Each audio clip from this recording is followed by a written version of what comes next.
Hello, and welcome to today's Foreign Policy Virtual Dialogue toward Peak Population, where we're going to be exploring the vital role of women and girls in sustainable development. My name is Rena Nine, and it's my pleasure to be your moderator this morning. Today, on November 15th, the world's population is expected to surpass 8 billion people, according to the UN. The number of people on the planet will continue to increase to an estimated 9.7 billion people. That's by 2050. And it'll continue to rise with population centers concentrated on low and middle income countries. Well, these population trends are occurring against a backdrop of increasing geopolitical instability and backsliding of women's rights around the world. Elevating the status of women and girls and strengthening access to reproductive health will really be vital to reversing these trends, mitigating the cascading impacts from population pressure, and also really to help us unpack these issues.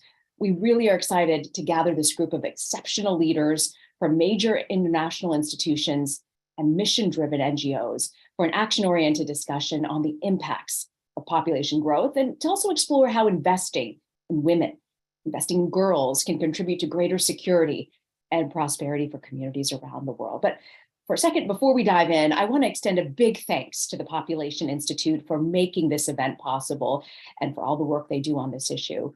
Before we get started, we want to make sure that you can hear our audience. We have hundreds of people tuned in and watching our live streams on social media. We've actually reserved a portion of this event for questions from our global audience. And here's how you can join us. All of you are familiar with Zoom, so all you need to do is click on the Q&A button below and submit your question. Make sure you tell us your name, your organization, and where you're writing from. We're already accepting questions, so feel free to pop those in at any point. And if you're joining us on the phone or watching the live stream, you can email us as well, events@foreignpolicy.com. That's events@foreignpolicy.com. And of course, we'd love to hear from you on social media. So if you're on any social media platforms, be sure to hashtag toward peak population. All right, so let's get started. I'm honored to begin our program with Anita Bhatia, Assistant Secretary General and Deputy Executive Director of UN Women. Deputy Secretary General, thank you so much for joining us today. I'd like to dive right in, really from the perspective of UN Women, an organization dedicated to gender equality and the empowerment of women. How do you think we should interpret this day of 8 billion? Do you think it's a good thing or a bad thing? It's a great question. And to answer that, let me start first, Rena, by just saying what a pleasure it is for me to be with you and to thank you and the Population Institute for hosting this really important conversation, and a great pleasure to be with all the other panelists I know who are on today's event. Look, I think to understand this 8 billion number, it's really important first to just get a quick snapshot of what is happening to women at the current population rate, and then let's ask what happens as population grows. So I just want to paint a picture of where we are in the world today with respect to issues on women's rights and gender equality, because you alluded very correctly in your opening to the fact that there has been a backlash against women's rights, and this has been going on for some time now. But I think the extent of the backlash is something that is not very well understood.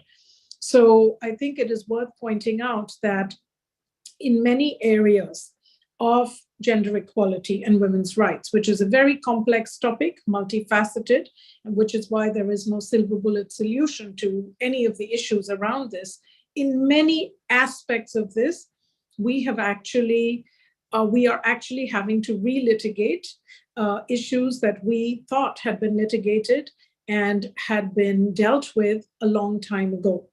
So at UN Women, what we do is we measure progress on women's rights from a particular baseline. And the most recent baseline that we use is the Beijing platform from 26 years ago. And since then, what we have noted is that, yes, there have been some improvements in the situation of women when it comes to issues of access to education, improvements in maternal mortality, access to finance, improvements in representation and leadership. All of these issues, we see improvements. But at the same time, when you look at absolute progress, even though relative progress has not been bad in some areas, absolute progress in many areas is actually very poor. And so that is the starting point for most women in the world today. And then when you look at what happened in the last 2 years of the pandemic, this just exacerbated because it was a once in a century event and a once in a century occurrence. This had a huge and negative impact on women who were already suffering before the pandemic. So if you look at three areas that really where women were impacted during the pandemic, we can then look at how would population growth impact that. So the first issue is income, because women's income suffered greatly during the pandemic. Huge drops in employment, huge drops in capacity to earn income, even in the informal economy. So income generating opportunities were affected. The second issue was women's health. Because governments appropriately pivoted towards dealing with COVID-19, attention to basic women's health issues really suffered, including on reproductive rights. You can't really tell a woman who needs an abortion, please come back in 6 months. So, we saw many negative impacts from that, including on rates of child marriage. And very importantly, we saw a huge and exponential rise in violence against women during the pandemic. And that was something the Secretary General called the shadow pandemic. And let me conclude before I come to the link with population. And the third point was security. Security, women's safety, security, and that's the violence piece, really suffered during the pandemic. In some countries, as a result of all of this, as well as the huge care burden that women had to take on during the pandemic, we have seen a big decline in female labor force participation. It varies, of course. Secretary General, I'm sorry to interrupt. Yes. I want to ask you about that. When you're looking at gender equality and you're looking at the sustainable development goals related to women and girls, what do you feel, what more needs to be done so we can hit these targets? There are three things. First of all, you need political will, because for many governments, this is not a burning issue, especially now, because you're dealing with inflation, you're dealing with interest rate rises, you're dealing with food and fuel scarcity.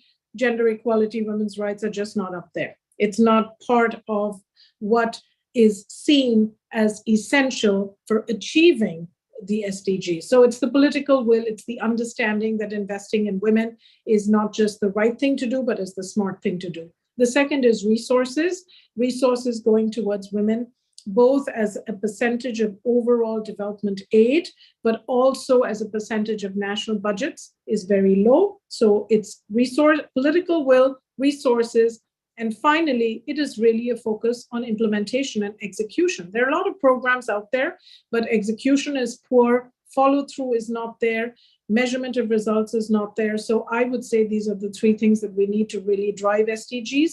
We also need much better empirical work on the link between gender equality and overall prosperity, because that is not well understood at all. Yeah. And, when you look at sort of what we would possibly call the triple threat, you've got COVID, you've got conflict, global conflict, and climate change. How do you see these complex crises affecting women? So COVID, as I said, had these three impacts on income, health, and security. I think those were widely recognized as having really pushed women back. I think the issue of climate is having impacts both on women's ability to contribute and participate in an economy, because drought in many cases is creating climate refugees. And if you look at what's happening in Kenya today and the severe hunger situation in Kenya today, this is climate related. The biggest impact of that is usually on women, and other kinds of crises, the war in Ukraine, what's happening in Afghanistan, what's happening in Iran. Why are women so badly affected? Because they are the ones who are the largest part of the refugee population that had to flee Ukraine. So crisis has a huge impact.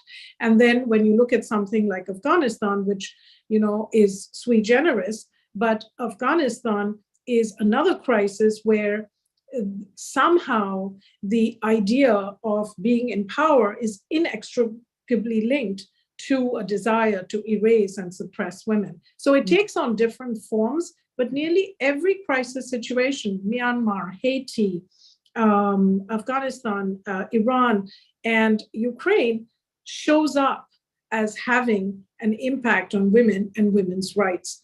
I do want to say one other thing. There is in many countries a rise in illiberal democracy. There is a very strong link between the rise of illiberal democracy and the squashing of women's rights. Strong men, because they're typically men, find it very important to oppress women. What a fascinating point. I want to also go back to what you said earlier. You were talking about older women when you're talking about female population. And I was combing through some of the fascinating statistics your staff had presented me with. And what really caught my attention is globally, women are comprised of 55% of people over the age of 65. That's in 2022. Can you talk a little bit about the democratic trends and the pressures that are affecting older women? Yeah, so look, older women have a much harder time accessing goods and services. Older women are likely to have a real issue when it comes to discrimination in the labor force.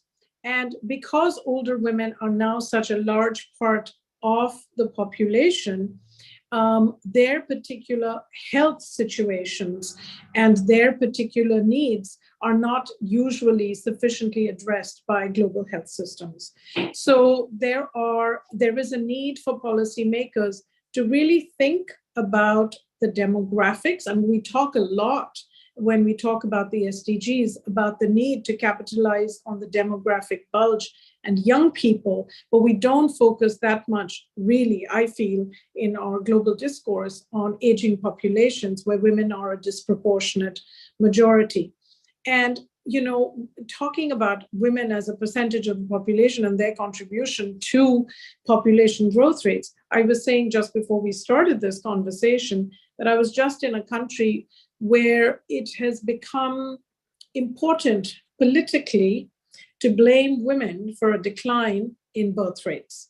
And I think this issue, may be something that we see more of in the future.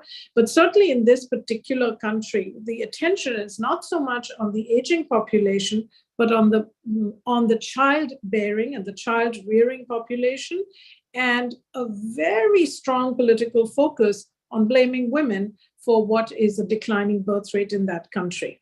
So I think, the population issue cuts both ways. But somehow, women end up suffering disproportionately, whether it is being blamed for not having enough children or when they are older, finding it difficult to access the goods and services that they need in order to have healthy and productive lives as they grow older. Mm-hmm. Assistant Secretary General, we've just got about a minute left, but I really want to wrap and ask you this question. Amid what you've discussed and described, the geopolitical unrest, the backsliding on women's rights, particularly reproductive rights, what is UN Women doing to address these issues? How are you working with partners to ensure that women and girls are able to maintain and increase their rights? A number of things. UN Women has a normative agenda and a normative mandate. So we work to make sure that all discussions at the United Nations and in other multilateral fora maintain the highest possible standards for women's rights and that there is no backsliding because of cultural relativity or other issues. So that's really important.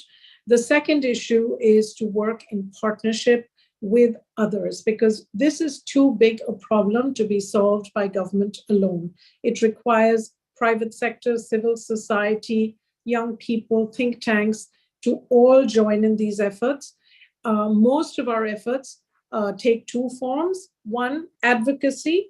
We have advocacy through something called the Generation Equality Platform, which brings together these different multi-stakeholder groups to advocate fiercely for maintaining sexual and reproductive rights. And the second is we work with other UN agencies like UNFPA, like UNDP, to do programming on the ground that supports resources going to countries, to governments, as well as to civil society organizations to maintain this focus on sexual and reproductive rights. Assistant Secretary General Anita Bhatia, Deputy Executive Director of UN Women. We want to thank you so much for your time and for joining us today with your vantage point. Thank you, my pleasure. Well, next conversation, we'll continue to take a closer look at how population growth is impacting sustainable development and programs dedicated to supporting and elevating women and girls. I'm pleased to welcome our next group of panelists. Ratna Sahai, she's Senior Advisor, Gender in the Office of the and Managing, excuse me, let me take that again. Ratna is Senior Advisor, Gender in the Office of Managing Director for the International Monetary Fund. Habiba Mohammed is the Director of the Center for Girls Education in Nigeria. And Ib Peterson, Deputy Executive Director for the United Nations Population Fund. Thank you guys for joining us. I'd love to pick off where we left off with the Assistant Secretary General. Ratna, why don't we start with you? We hear a lot of alarmist talk when it comes to population growth. I guess my question to you is, should we really be alarmed? First of all, thank you very much for inviting me to this panel. Rina, it's a real pleasure to be with other experts and participate. In my view, there are two aspects to the population growth. First is there is a huge opportunity to benefit from empowering women. Why is that? Because we have done at the IMF and others outside also this point that Anita made about the impact or the link between women's economic empowerment or equality and what the macroeconomic consequences are. I'm very happy to report that there is substantial evidence that shows that if you empower women economically, it leads to higher economic growth, lower income inequality, and greater financial and economic resilience. Now, to bring that into the context of what is happening on the population front, look, these large democratic changes do have consequences for low-income countries versus some of the advanced countries. In some parts of the world, population is declining. In the other parts, they would be rising. So these are major macroeconomic consequences. And of course, these include, and I'm now talking about the challenges, these include fiscal pressures on pensions, health, education system, labor force participation rates, even food security. So we really need to plan well ahead before these pressures come.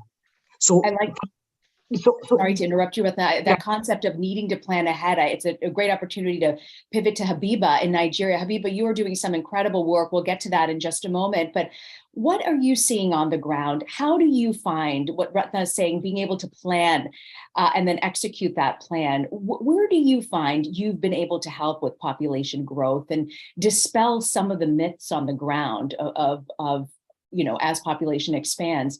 How have you made a difference there in Nigeria?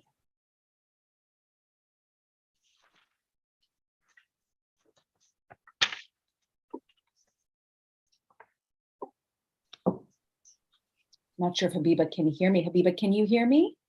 Yes, please come again with your question. Oh, sure, of course. I was just saying you're doing some incredible work down there in Nigeria. And I was just wondering, when you talk about population growth and control, where have you seen the greatest success in the programs you've been implementing?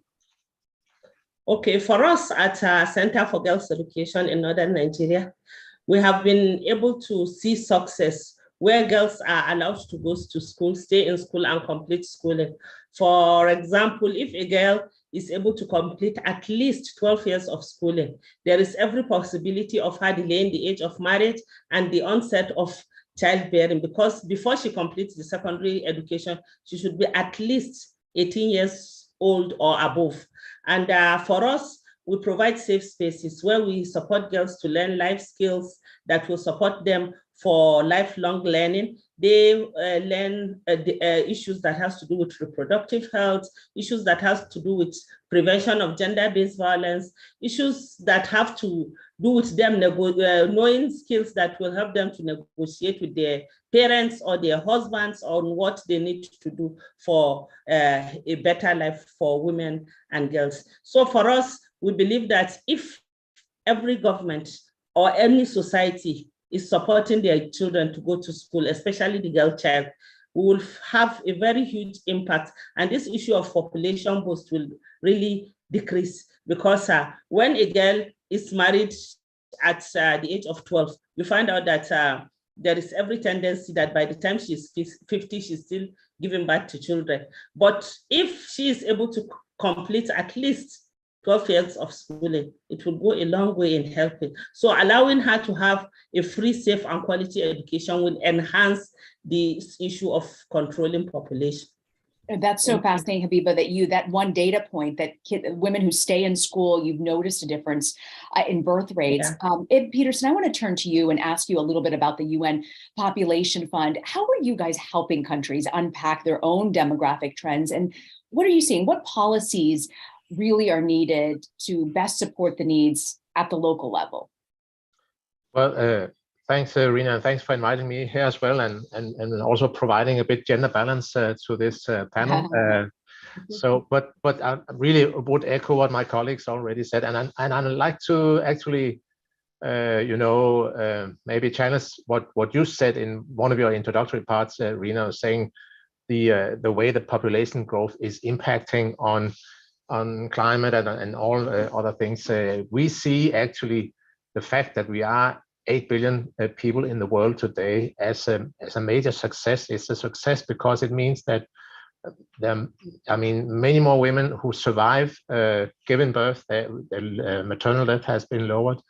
Many more babies are surviving also. So we have globally huge improvements, progress in health systems, and so on. But the challenge for the global is that these successes and the impact of that is not equally distributed in the world. So you have countries where there is still high population growth combined with poor health systems, with poor education systems, and so on, as Habiba also said, and Ratna. So what we are doing from UNFPA side, the UN's population agency and fund, and we have actually as our mandate to work for the reproductive health and reproductive rights of everybody, all women and girls, everybody in the world. We are providing advice and policy advice and support to governments in terms of how to prioritize that public investments in health, in other areas, education and so on. We are also providing services, help through implementing partners, providing family planning, meeting the family planning needs of women and girls in particular, of young people. UNFPA is the world's largest procurer of condoms, for instance, because that's what we are providing through services and clinics in a number of countries. Mm-hmm. The point is to make the response relevant to the situation that the country is in. We have countries with low fertility rates. Actually, 60% of the world population live in countries that with a low, where the fertility rates is going down. There are other issues there that needs to be tackled, but in the countries with high population rate, a number of the elements mentioned by colleagues here as well, together with ensuring the maternal health and the reproductive health, is what is needed.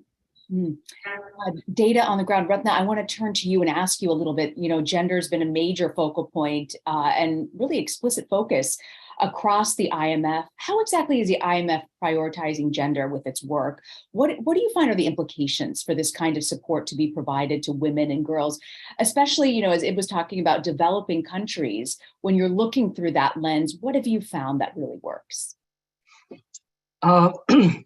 So let me start by saying that we've been a latecomer in this area, but what we have realized based on a lot of empirical evidence that has come forth is that this issue of empowering women economically falls squarely within our mandate. Why? Because we deal with macro policy, financial policy, macroeconomic consequences.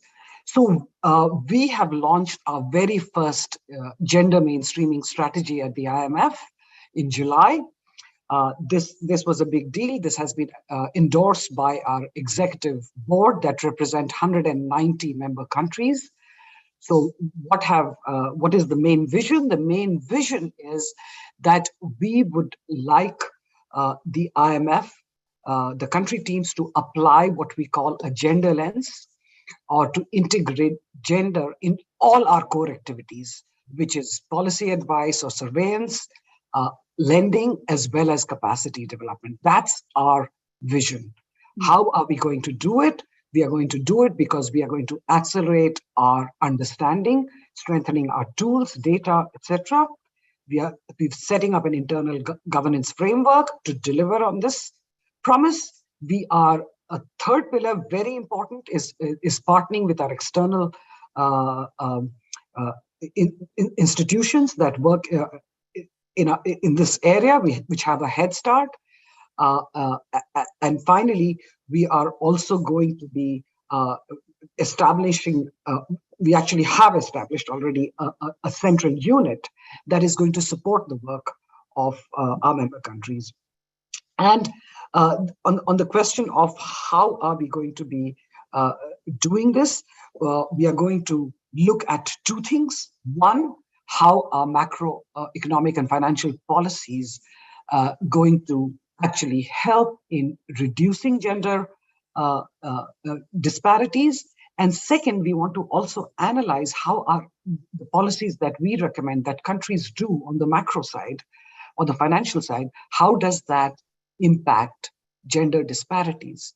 Because if they have negative consequences, then mitigating measures would be needed, and we would recommend that to countries. Anita, if this isn't just, feel good, let's do the right thing and bring women into the conversation. If you're looking solely, because I'm asking this because you're a macro economist, you've studied this, the field of economics for many years. What do you find going to the finance ministers in different countries really makes a difference in convincing them there needs to be more women at the table, and this will absolutely affect your country's bottom line?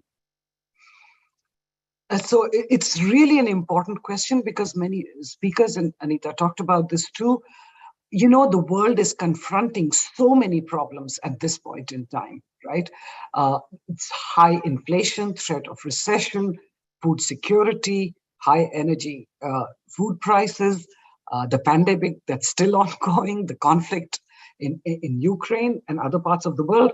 So it's understandable that these policymakers would be focusing on these. So our key message is, empowering women economically is a huge part of the solution. Why? Let's just take a look at the message to give to finance ministers. They are worried about fiscal pressures, debt that is rising. Our message to them is, if you empower women, increase female labor force participation rates, economies are going to grow faster. Then you will have much more revenue coming in. You will also have debt dynamics that improve dramatically because the economy grows. And these are not things that need 4 or 5 years. It can be done very fast. I want to give the example of Saudi Arabia that increased its labor force participation rate from something like 22% to over 35% in 3-4 years. Top leadership, the signal from top leadership matters. And finally, let me talk about our message to central bank governors. They are worried about both inflation and recession. So they worry, if we raise interest rates, gosh, that's going to lead to a recession. But if we don't do that, then inflation is going to be high. Again, the solution is the same. In many cases, what we have found, and I want to highlight just two things and I'll stop. One, again, if the economy is growing, because there are more women participating, you're not going to worry as much about economic growth. It's the same answer. And second, this is a study that I have myself done with other co-authors, where we find that when women are in leadership positions, for example, if bank boards are much more gender balanced, if fintech companies are much more gender balanced, financial performance is better, revenues are higher, capital buffers are more, non-performing loans are lower. So what does that mean? That it means that when you have more women participating in leadership positions in the financial sector, there is greater financial stability, which should raise attention among the influential policymakers. That's so helpful to get that economic perspective, and so valuable when you're talking about change on the ground in governments. Habiba, I want to ask you, in Nigeria, what have you found program-wise that really helps with opportunity and security for women and girls? For us here in northern Nigeria, majorly is for women to know that they are connected. For example, we work with women to ensure that there is this networking, for them to know that there are people out there that are really concerned with what is happening with the women, that are able to support them to do what they feel they want to do and what they believe they can be able to do. So for us, we have fundings from like UNFPA. Issue of transition from one level of education to another is very vital. And we work on advocacy to work with government stakeholders to ensure that some hidden fees are removed that will allow more girls to move into school. And this issue of supporting mothers with cash transfer when their children are in school is really supporting women to allow girls to go to school and stay in school. So for us, if a woman is empowered and she's able to be able to earn her own income, she is included in decision-making in the family, and she is more respected, and people tend to look up to her as a role model. And so what we want is for every woman, wherever she is, to be reached with these forms of life skills and empowerment, vocational skills, so that all women can be able to support the economy of the country, and for women to say, this is what I want for myself, and they can be able to make informed choices about how they want to live their lives. Informed choices. What a great perspective, Habiba. You're absolutely right. That is so important.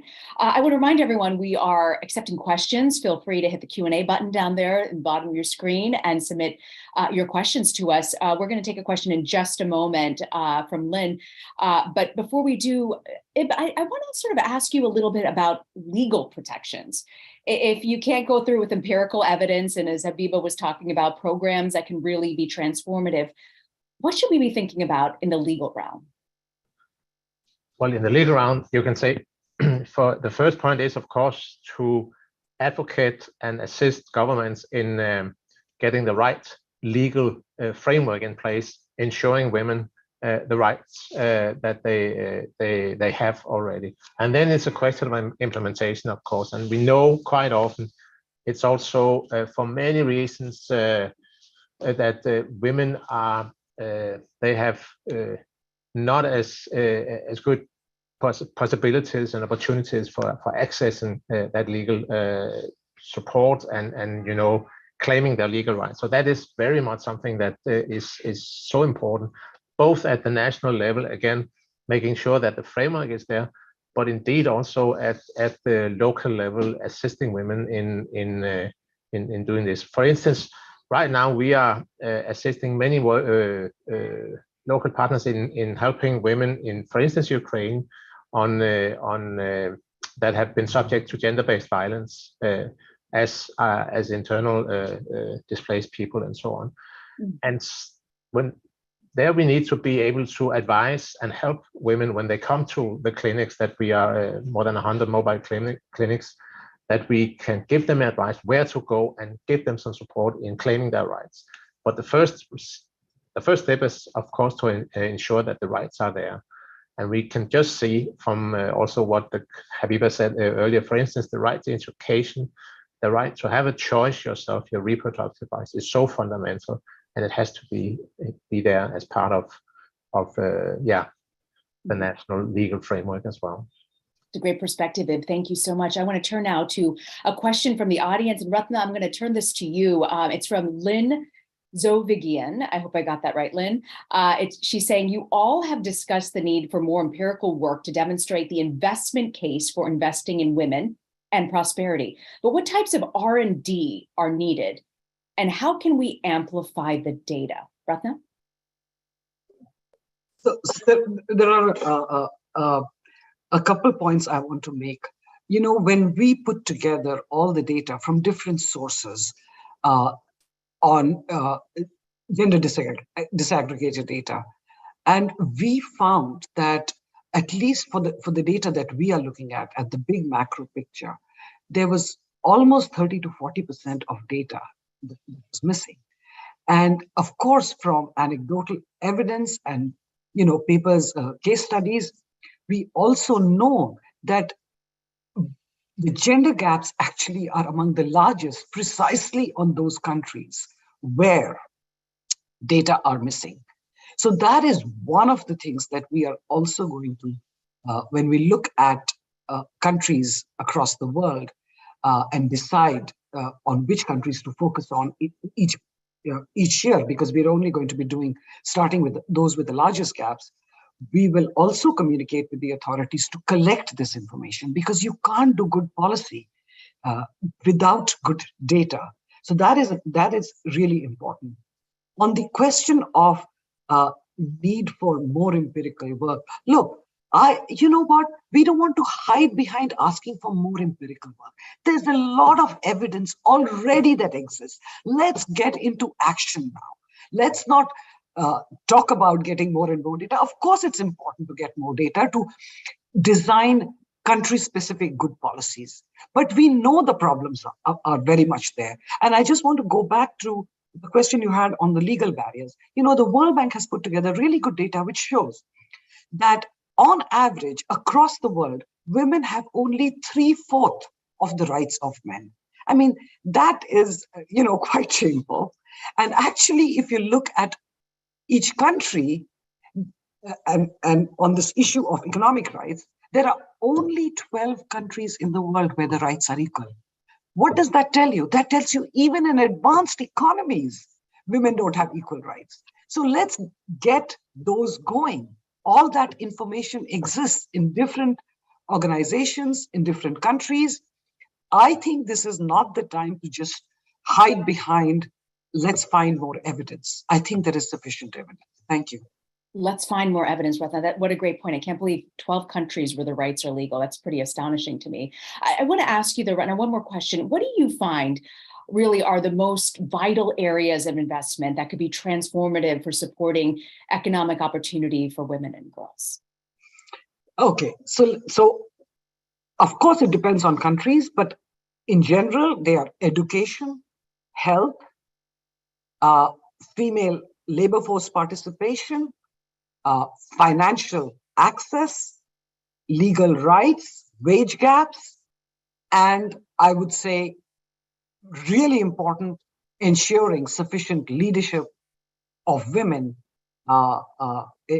in top positions or top working groups, top task forces. Those are the ones that I would say would have a huge positive macroeconomic impact. That's great, Ratna. Ib, I've got a question for you from the audience. Someone saying context matters. How do you work to tailor partnerships to address local needs? Well, we actually, when you talked a lot about data, we work a lot on data as well, both with the governments, but also at the local level. We are supporting when they do census and other surveys, because that is the way to be able to really tailor-make the efforts that you need to do. We also work on capacity building with our partners in order to be able to use the data, in order to be able to also reach out to local groups and so on. And I would say, as Ratna said, that we have a lot of data already. For instance, our annual State of the World Population Report earlier this year focused on unintended pregnancies, showing that there is around 121 million unintended pregnancies every year. 60% of them end up in abortions, quite often unsafe abortions. We know that it's a question of ensuring, as we said before, the women and girls the right to actually access information about contraception, about their reproductive health, and access also contraceptives and so on, have the right to make their own choice.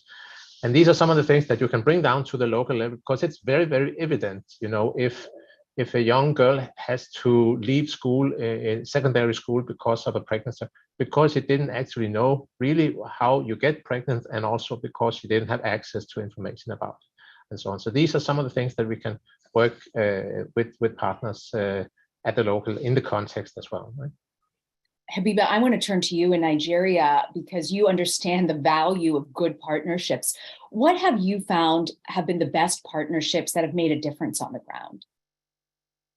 For us, we believe that when we work with all stakeholders, especially community and religious leaders, parents of these girls, and the government, it really brings in a lot of positive efforts for us, because we have their backing and we're able to work as we can.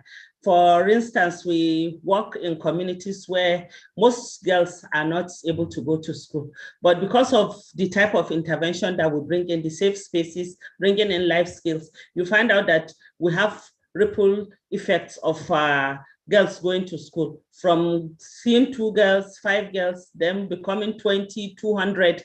And this is something that when people start believing that education is key to success, they allow their children to go to school. They believe that when the children are able to go to school, they will be able to have voices, they will be able to have agency. And this would really help in making the girl child more safe, more secure, and more economically empowered. So for us, we believe that if, for example, governments can bring in the life skills curriculum into the school system, it will go a long way in a very sustainable development, where girls will understand what they need, where they need it, and how they will be able to get it without being allowing themselves to be vulnerable to any dangers. For example, this issue of gender-based violence, issue of unwanted pregnancy, and the rest. So I believe that if all stakeholders in these sectors come together, there will be really multiple effects that will support girls to be what they want to be in life. Rina, yes, please.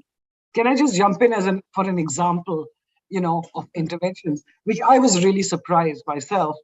And this is from my own country, which is India. We found that the enrollment rates in villages of girls was really low. And it was really interesting, because Prime Minister Modi, who is very much for equality of rights, he said, look, the reason that the rates are low is not because girls don't want to go to school or their families don't want them to go. It's because there are no bathrooms for girls in these schools. So they have to go to the fields. So they started building bathrooms, and enrollment rates have gone up. So sometimes there are really low-hanging fruits that, the community, the authorities need to figure out what is it that's going to unlock the opportunity for girls in different ways. So that's just an example, and that would change. That may be different in different countries. But what I want to say is, these are not major things that you need to do that will take forever. There are things that can be done. We need to understand in each case, each country, what is it that needs to be done and how quickly it can be done. Ratna, I want to ask you a little bit. You mentioned at the top of this about, inflation is obviously a huge concern for every single country around the world. And as there's such lingering uncertainty of where the global markets will be headed towards, what do you find makes a difference in getting to the policymakers? So, look, right now, the central banks have to focus on bringing inflation down. There is no question. Why? Because it hurts everybody, but you know what? It hurts the vulnerable even more. And women are among the most vulnerable. So that is a goal which I would say they really need to pursue. Okay. But at the same time, the policymakers can work on the other part, which is economic growth, which benefits everyone. And that is where I believe both central bankers and especially the finance ministers can do a lot in raising economic growth, because the potential of empowering women is so great. I mean, think about it. The male labor force participation rate around the world is 80%. For women, it's just above 50%.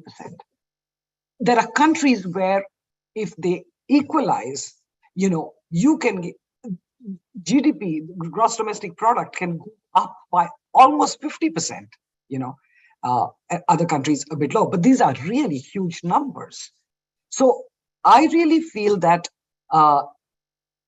the policymakers need to focus on empowering women economically through many ways that we have discussed. And for the central bankers, they can, of course, the regulators can make sure that different parts of the financial sector, that there is no discrimination against women in access to finance, female entrepreneurs, but also ensure that, again, there are no biases when women are being considered on the boards of financial sector, both the traditional and the fintech sector. Representation, having women on those boards and in the workforce, I'm hearing from Ratna, can be transformative for each individual country's economy. I've got a question for you, and someone's asking, could what we did in South Korea starting in 1966 be replicated internally? The National Family Planning Programs organized mothers' clubs at the villages and neighborhood levels, staffed by thousands of local female field workers who compensated with small payments per IUD inserted and per birth averted with pills.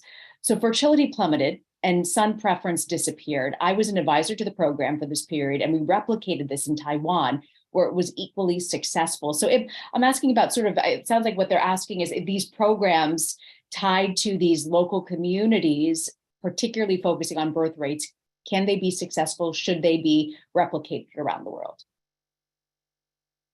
Absolutely correct. Programs, and we're supporting that also many places that provides women with choice and information. And I think that's the main point here. And one should look into how can that be done.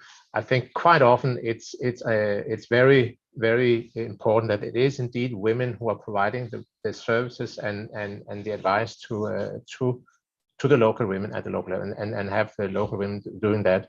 In Tigray, for instance, we have been working, recruiting women midwives that were on the run themselves, IDPs, internally displaced people, as midwives in the clinics that we are supporting there. But it's very, very important that it is the woman's own choice. And the only little thing when I listened to this example that I didn't know of before is when there was a kind of the more IUDs you had delivered to women, the higher payment you got as the health worker there. Could be fine, but it's just important that it is the individual woman's own choice, and that she's provided with the opportunities to make that choice, to have the information and so on. Definitely, we should work at the local level with and empowering local women's organization. We work for 30% in conflict situations. We work through local women's organizations because they are the ones that are most effective and knows how to reach out to women at the local level. All right, thank you. Habiba, we've got a question for you as well. I want to ask you, someone in the audience is saying, what are the programs that are having the most impact in Nigeria? For me, I would say one is supporting girls to stay in school. And for this, for example, we have where we create clubs for mothers that we call the role model mothers, and then clubs for fathers that is called the community champions, that they are there to support the women, to support girls to be in school and stay in school. And if there are any issues that concern maybe some parents refusing to allow the children to go to school, this group of women support to advocate and even make sure that these girls are in school, they follow, they ensure issue of security. And this has really helped in boosting the enrollment, retention, and completion of school for many of our girls. So I believe that with advocacy and then implementing the work on ground, it is really, really something that we see the benefits, because many girls are able to say, this is what I want for my life, and this is what I believe I can get for my life if she is supported to go to school, stay in school, and learn in school. Because issue of quality is what is making many parents not to allow the children to stay in school, because when a child stay in school, after 6 years, you can't read and write, then there is issue. They will not allow other girls to go to school. So if the government is supportive, and then we have other stakeholders supporting, then things will be fine, and the work will be really something that everybody will see the progress in it. The power of education. We've literally got 90 seconds left. I want to sort of do a round the horn really quick, give you each, we've only got about 30 seconds each, starting with you, Ib. If you can sort of give us your final thoughts and what you believe you'd like to get across in this panel today, Ib. 8 billion people in the world is a success story. The challenge is to make sure that all 8 billion people have the same choices to form their own life and to decide themselves when to have kids and access to maternal health and reproductive health. So I want to just underline, it is a success story, but there are many, many people in countries with high fertility rates that have very, very severe, very tough challenges. And of course, we need to assist there and help them. Habiba, final thoughts? For me, I believe that for every girl, wherever she is, she needs to be supported to be in school. So it is our collective effort to ensure that every girl, even in the marginalized setting or wherever, that girl needs to be supported to stay in school so that she can realize her potentials and be who she wants to be in life. Ratna, final thoughts. Thank you. So first and foremost, it really should be a moral imperative for each one of us to eliminate biases, discrimination, and barriers to women's economic empowerment. But if that argument does not persuade you enough, please remember that reducing gender disparities benefits everybody in many ways, today's generation and future generation, for economies that face both kinds of pressures, falling or rising population. Thank you. Ratna, Habiba, Ib, I want to thank you all for your wonderful vantage point, your experience on the ground, and for sharing your thoughts on this really momentous day. Thank you all. Thank you very much for having us. Well, our next conversation, and to provide some reflection on the discussion we had today, I'm delighted to introduce Kathleen Mogelgaard. She's president and CEO of the Population Institute, who's sponsoring this event for this virtual dialogue. Kathleen, welcome. Thank you so much, Rena. And wow, what a rich and wide-ranging discussion this has been today. I'm extremely grateful to Foreign Policy and to you for convening this conversation. Really grateful to our panelists who have provided so many perspectives today. And this really is a momentous day, the day of 8 billion. It gives us the opportunity to reflect on many things, many of the things that our panelists have raised today about individuals and the rights and opportunities individuals should be able to claim in their lives and what that means for that individual, for their families, for their communities, but also how that scales up to have important implications at the population level today and as we head into this century beyond 8 billion.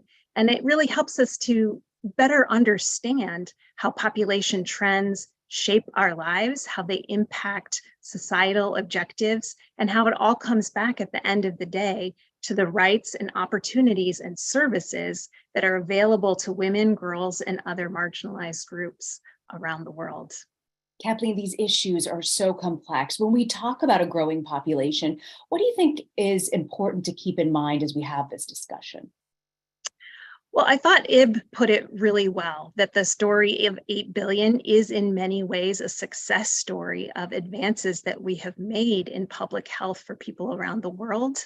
But I think it's really important to underline too, as Ib said, that this is an unfinished agenda, that success is unevenly distributed around the world, and that there are places around the world when we examine population trends, it's a way to shine spotlights on the places where there continue to be these deep and persistent inequities, particularly inequities for women and girls, whether it's their economic rights, their rights to an education, or their rights to sexual and reproductive health services that would enable them to have reproductive autonomy in their lives. And as Ib mentioned as well, the UNFPA in their State of World Population report this year focused on what they call the neglected crisis of unintended pregnancy, and that nearly 50% of pregnancies worldwide are unintended. This is a strong signal to us that we are not living up to our commitments to the health and rights and opportunities for women and girls around the world. You know, this is such a milestone day, 8 billion people. When you look at the conversation we've had today and you reflect on it, what do you believe are some of the insights and the action items that you hope the audience will take away? Oh, there are so many. There have been so many rich examples in this conversation today. I think some of the points made by Ratna about how empowering women economically not only has extremely positive benefits for her and her family, but that it is something that trickles up to have positive macroeconomic implications, and that we really can and should be doing more to grab onto that low-hanging fruit to really push forward that in ways that would benefit women as individuals and society collectively. I'm always deeply inspired when I hear about the work of the Center for Girls' Education that's led by Habiba in northern Nigeria. I think this is a part of the world that is facing some extreme challenges when it comes to rapid population growth and what that means for governance and for the ability of the government to supply even the most basic health and education and other kinds of services to this very large generation of young people, and where gender inequity really prevents young women and girls from being able to achieve their aspirations. But Habiba and the Center for Girls' Education is doing this really remarkable, effective, hopeful work that's bringing opportunities to girls in ways that has, again, really deep implications for the girls themselves and their ability to achieve, to make informed choices in their lives and to achieve their aspirations, but also has just multiple ripple effects in terms of benefits for their communities. And then over the long term has remarkable possibility and hope for creating a more just and sustainable future in northern Nigeria, across the Sahel, and really throughout the world. These are really important and hopeful stories, I think, as we pass this population milestone, thinking about the ways in which we can be doing better to not only for individuals, young people, women and girls who are here today, but setting ourselves up for a more just and sustainable future as we move beyond 8 billion. Kathleen Mogul-Gard, our thanks to you and the Population Institute for supporting this project and all the work you're doing on this issue. Today has been an incredible conversation. It's been enlightening, rich with examples of, on a local level, how governments and organizations and other people can really more effectively support women and girls. I want to thank all of you for joining us, and my thanks to the Foreign Policy Events team for planning such a great event. And keep an eye on the upcoming events, including FP's annual Her Power Summit. This is going to be good. It is December 1st. This event will bring together women leaders across government, business, and international organizations. By the way, it's going to be in person in Washington, D.C. It'll also be live streamed on foreignpolicy.com/events if you haven't checked out that page. a lot of great programming that you can sign up for, foreignpolicy.com/events. So stay tuned for more, and you can find out more on that link. Thank you all for joining us and for caring enough about this issue. See you soon.